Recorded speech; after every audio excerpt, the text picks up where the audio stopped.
So you can follow along and take your own notes, okay? And it's exactly the same as what's on the screen there, the PowerPoint. So we'll go through the PowerPoint. Now, I'm going to just open in a quick word of prayer, ask God to help us, Davina and I, to communicate the information that we need to communicate. So let's pray. Okay, Lord, I just thank you so much for your protection over us, Lord, and for entrusting these precious children to us, Father, to our care. And God, as we minister to them, I pray you would continue to equip us, Father, to handle anything, Lord, that may happen or occur in terms of injury and illness, and help us, equip us, prepare us to respond appropriately. In Jesus' name, amen. Okay, so with that, we can go start going through the slides. All right, well, I guess as I was thinking about this, I thought, well, why are we doing this, right? And it's really to create a culture of caring, not just for, of course, the spiritual health of our kids, but also for their safety, because that communicates a lot, I think, especially to the parents. Every parent, every mom, especially here, and dad wants their children to be in a safe environment. I mean, that's just natural, And so we can really communicate a good witness, I think, and communicate a lot of good things by having an environment that's going to keep the kids safe. So our goals, there's three. The first is to create and maintain a safe, caring, and healthy environment for our children and our leaders. And I just took a first aid refresher course, and it says, first aid training, safety training is not just for your patient or your student, it's also for you. So the protection goes both ways, right? We want to protect the children, and we want to protect you as well, okay, as leaders. The second goal is to provide leaders with basic first aid resources and supplies to respond to minor injuries. Okay, many of us are not medical professionals, but we need to be able to have the resources to respond just immediately until we can get more help. That's what we're doing. Okay, and the third thing is to provide not just materials like Band-Aids and things like that, but also procedures to deal appropriately with illnesses or injuries that may occur during your Awana time. So the procedures, some of them we're still developing, but I think basic procedures, we can talk about today. So, okay, you can go to the next slide. If you have any questions, input, comments, please participate. Okay? All right, Divina, you want to go through the trained medical helpers? Sure. Okay, so we put Dr. Chad Araki, especially because, well, he's a dentist. But, sometimes, kids fall down and you never know what happens, so we have to get the experts and we put him in there. So we have Lance Choi, not sure if you guys know who he is, Megan Tiara, Madison's dad, so he's also a nurse. Kathy Matsuura, I think everybody's familiar. There's no one really new over here. Star, Medina, and then I. So anything, if you guys ever, if there's anything that happens, you can just reach out to any one of us. So I think, Lance, yeah, pretty much. I actually attend mostly the morning service this past few months, and most likely that's how it's going to be for me, only because of the kids have basketball. So, yeah.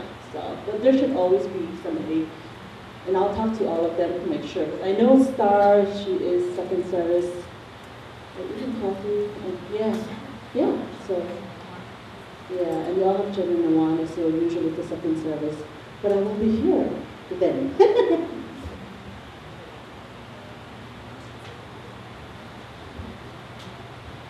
Okay, so it's nice to have these people, to go and get. Now, make use of the ushers, because if they're in service and you're down here and something happens where we need a medical professional, the ushers, like Kyle, I think he knows where everybody sits in church, right? At least he knows where my husband sits when I go up a little late. So, you know, use your ushers to, you know, get these people to help. Okay, so the next thing we're covering are first aid supplies. Okay, and one thing we want to do is put together a binder, and on the registration forms that the parents fill out, there's a page that talks about or has them fill out all of their children's medical records, like their allergies, you know, illnesses that we might need to be aware of. And so we want to put together a binder that has all of the children's records in it, and we want one copy to be stored in the church office and another copy to be stored in a secure location in Halikula. So it will be accessible to leaders, but we would also be able to lock it up for privacy reasons. So we cannot put it in that outside cabinet in the corner of Halikula, but we'll have it, Carolyn, maybe we can put it in the file cabinet. If that has a lock, that would be the best thing. Okay, so we want to just, you know, be able to inform our leaders, you know, of what each child needs. And so, let's see, in addition to that, we'll have first aid kits, both at Halikula and in the church office. And those will be stocked with basic first aid supplies, you know, Band-Aids and all of that.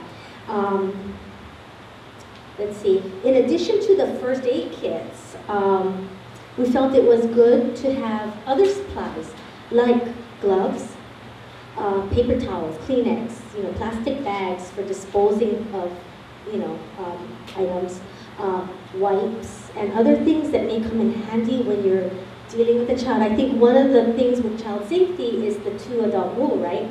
And you don't want to lose an assistant leader because they're trying to find ice cubes in the freezer, or they're trying to find paper towels to wipe, you know, something up, or, you know, Kleenex. So we want to have those supplies readily and quickly available, because we all know, right, how difficult it is when one of the leaders has to step out, you know, and leaves us with, you know, all of the children. So we want to kind of facilitate that for you.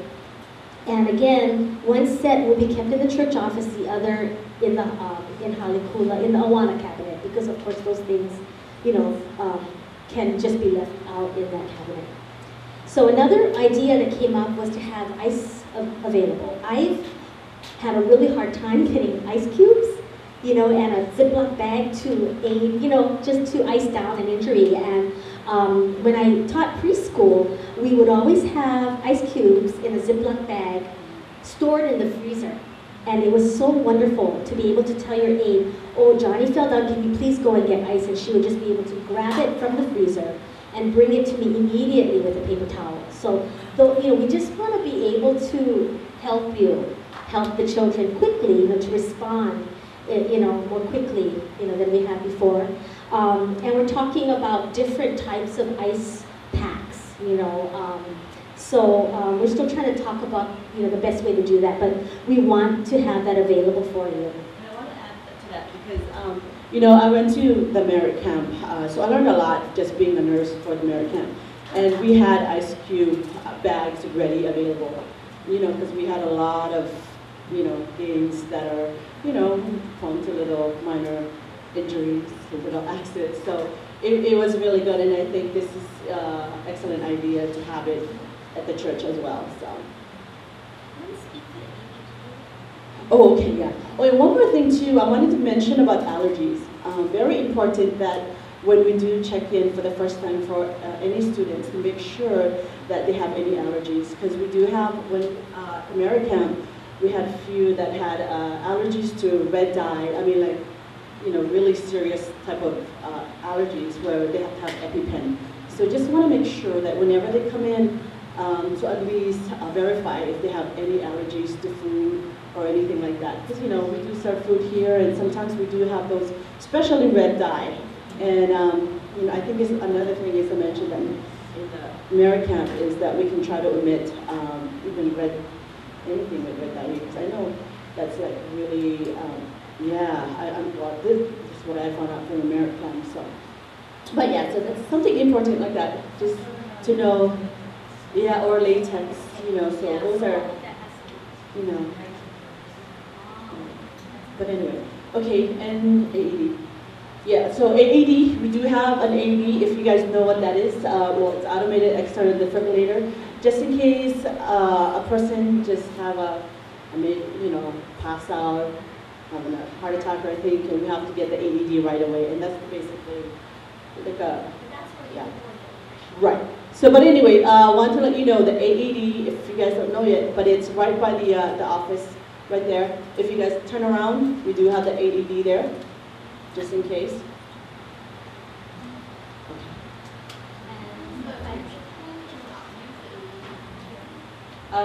Yeah, I can, yeah. So, but yeah, as a nurse, we have to learn how to use that. And I haven't used it yet. What? First what? No. Yeah, so, but it's supposed to be pretty simple anyway, so. Yes, yes, they'll walk you through it, so all you gotta do is turn the button on, and then it'll just speak, it'll talk to you, what you're supposed to do, so. Yeah. Oh yeah, and we do have, does anybody know where the fire extinguishers are? We actually have, yes, we have one by the kitchen. We actually have upstairs, there's two actually, on the side and on the back. I don't know if we even have time to even tour, but yeah, and then there should be another one in Halikula, if you guys are not aware. You know, we forget about these things, yeah, because like, nothing's gonna happen here, but you know, it's good to know where everything is. You know, especially it's great that it's there by the kitchen, because you know, we cook a lot and anything can happen in the kitchen, right? Okay, the next topic is the medical record form, and as I already mentioned, the parents do fill out a form. You know, Carolyn, is that going to remain the same, that form, or? Okay, so the form will remain the same, so disregard that first point that we're working to develop a form. I was informed that we already have one in the registration packet, right?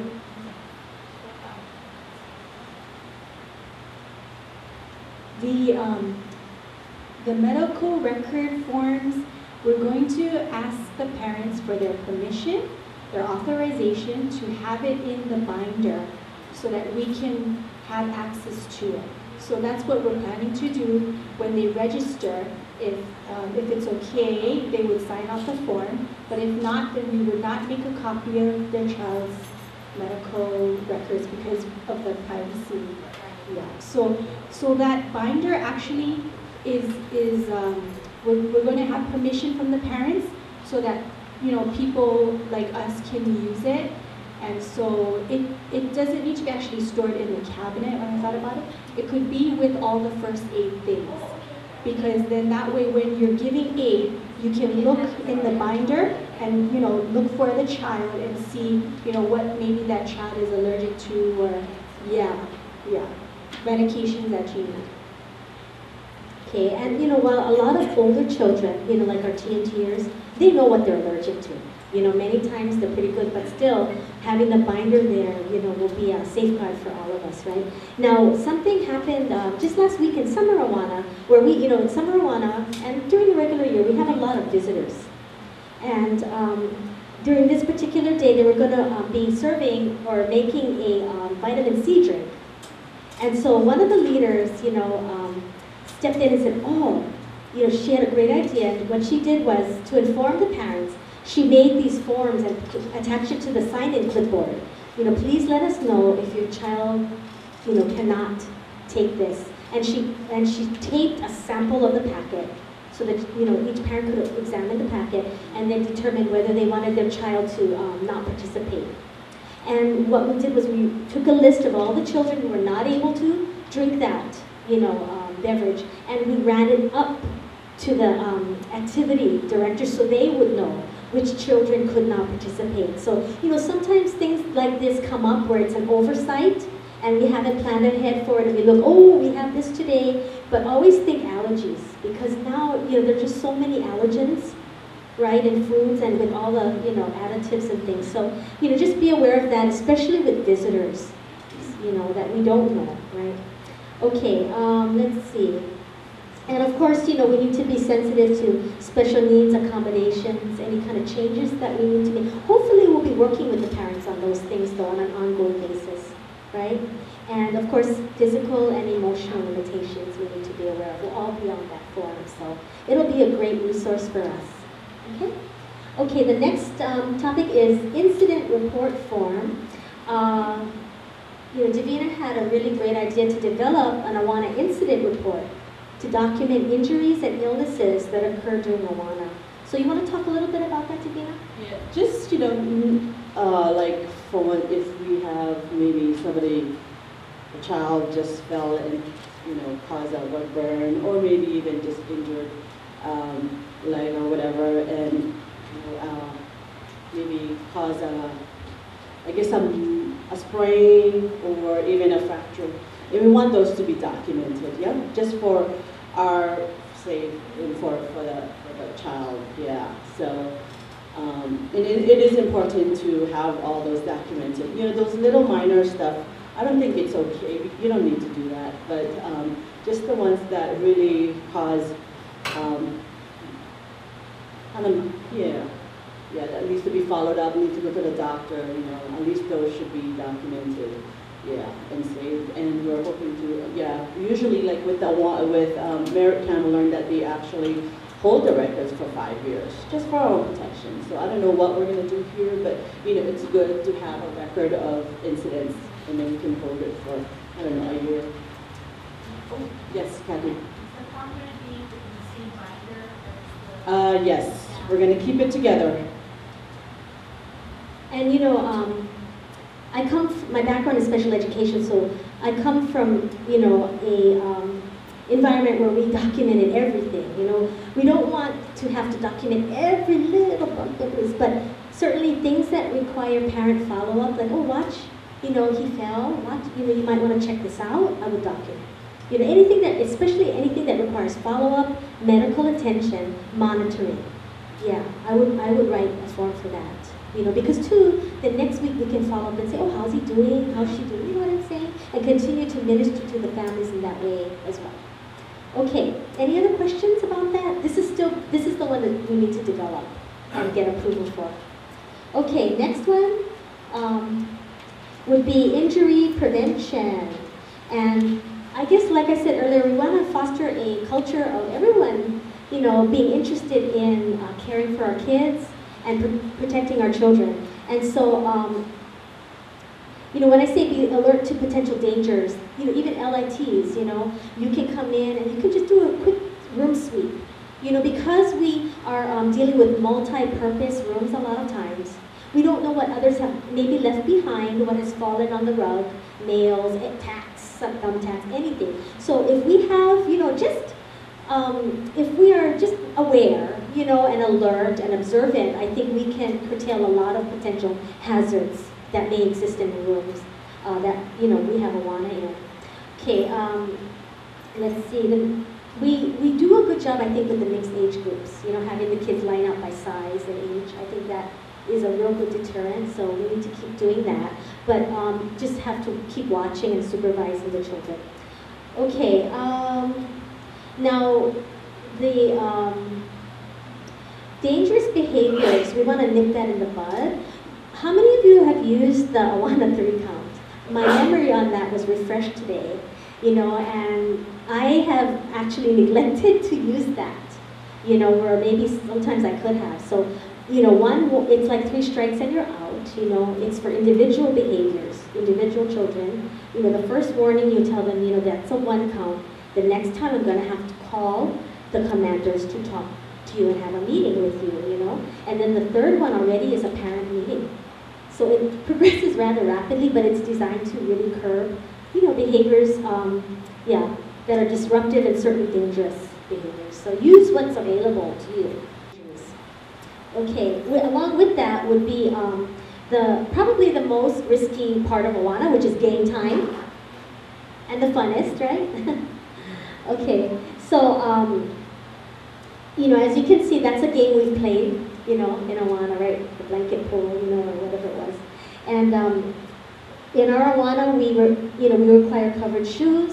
Unless it's at the discretion of the game director, because we do have new children. So it's really at their discretion, but really covered shoes are the best thing to have. And then just with assisting children, I know LITs especially, be careful. Don't lift or pull children by the arms. I know you're trying, those are the ones, they're the ones, the LITs, that are helping the kids directly, and so be very careful that they're positioned correctly. I know you're trying to help your team win, but sometimes in a position like that, their head can go back and they can, bump their heads, and safety first, safety first. So watch positioning, watch how you don't, it's best if you can refrain from even physically handling the children and give verbal instruction. Yeah, but certainly don't pull by the arms. We've had a couple dislocations. So, okay, let's see. And what we'll do now is we'll go over injury and illness procedure. And if we don't make it through the entire presentation, it is in your packet. And after that, the rest of it's going to be, how to deal with specific types of injuries. So you can read that on your own, and we will have a copy of this in the binder as well for reference, okay? So we'll go, Divina, you want to go through procedure for injuries then? Just to read it. So non-emergency situations, so get an account of what happened from the child or other witness.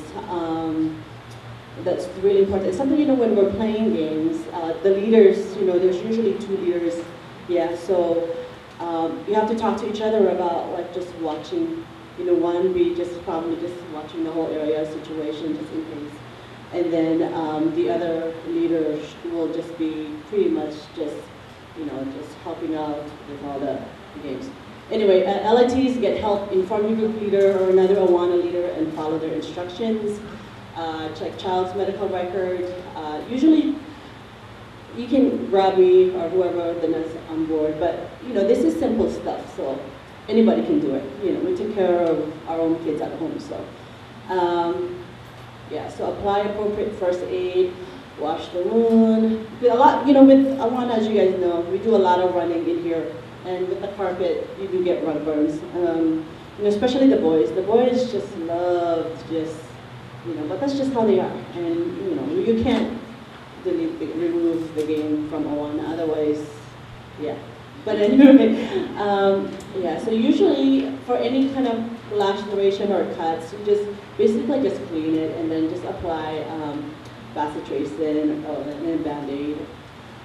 Group leaders should inform parent or guardian of the incident at all times, yeah. Emergency situation, of course, just tell one of the adults and call 911, and then inform parents immediately. Now, along with injuries, I just want to mention something real quick. Know your limits. LITs, we're not holding you responsible for doing these things. You should get an adult to treat. But you might be a golfer. Oh, can you get gloves? Oh, can you go get me the first aid kit? Be available to do those kinds of things and have the adult, actually care for the child. Let's see. And also know your own limits as an adult too, because I have, my kids are laughing, wow, Mom, wow, why you for first aid training? Because you fainted the sight of blood.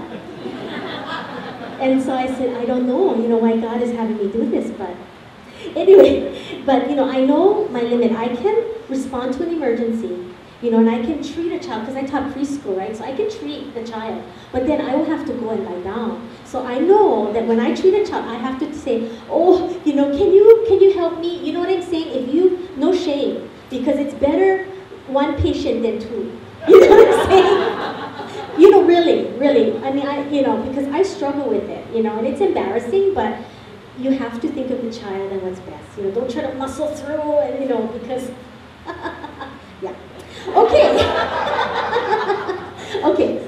Procedure for injury, for illnesses. Let's talk about illnesses, okay? Sometimes you can nip it in the bud right at the sign-in table. When they come in and they're like this, the mom says, oh, go, like that. You can say, it might be better that they rest today, but the parents are like, no, because they want to go, right? But sometimes you can nip it at the registration table. But however, if a sick child slips through, and they get sicker, then of course we want to separate them. We want to inform the parent or guardian, If some event, you know, like nausea happens, right? Random acts of nausea, or anything like that, then, you know, safety first for both you and the child. Separate the child. And that's the time to tell the LRT, please get the gloves and the paper towels, you know, the medical, right? Treat immediately, ask somebody to go upstairs to get the parent. You know, that's basically it. You know, really be careful about coming into contact with bodily fluids. I know sometimes it's unavoidable. You know, we've all been the victims as mothers of bodily fluids, you know, but try your best not to. You know, it's just good practice, right? Yeah, especially those kids with the runny noses, you know. I think all our kids have that, but if it starts really kind of yellowish green, and that's the kind, you know, parents will still bring their kids, you know. They don't have any fever, but they have those, you know. Just put them on the side. I mean, it's okay if runny nose and it's clear. Maybe it turns yellow, but if they're coughing, it's okay. Just put them on the side. You know what I mean? So those are really important. So hand washing is a big key, especially with those kids with runny noses. So you want to go into the body fluids. Okay, Okay, next one is dealing with body fluids. Dealing with yeah. We all know what those are, right? Okay, so as you know, blood, saliva, mucus, vomit, those, you definitely need to just use gloves. Even though they're kids, this is your nieces or whatever it may be, you know, just to be on the safe side, because you don't want to have contamination, you know. So you want to make sure that, use gloves, wash hands, soap and water. Yes, it's great that we do have the sanitizer, but really we got water, soap and water. It's best to actually use that, unless there's no water and soap available. If you're really dealing with, you know, body fluids, definitely always soap and water. Yeah. Okay, and I think we're almost out of time. I think maybe we can go through just the most common types of injury, which is the abrasions or the road rashes, to be said. So, Divina, you want to do that? The road rash? Simple stuff, right? So really, you want to just clean it with soap and water, or if you want to get the kit that we do have, we're gonna have a rinse, what do you call that, like a saline in there, and we'll just use that with cotton and just wipe it, and then put bacitracin in a Band-Aid. Let's see, and also put ice pack on top of it, because, you know, it helps with the swelling. Yeah, and anything like maybe a sprain, definitely can barely walk, you know, especially with the running around. You want to get an ice pack right away.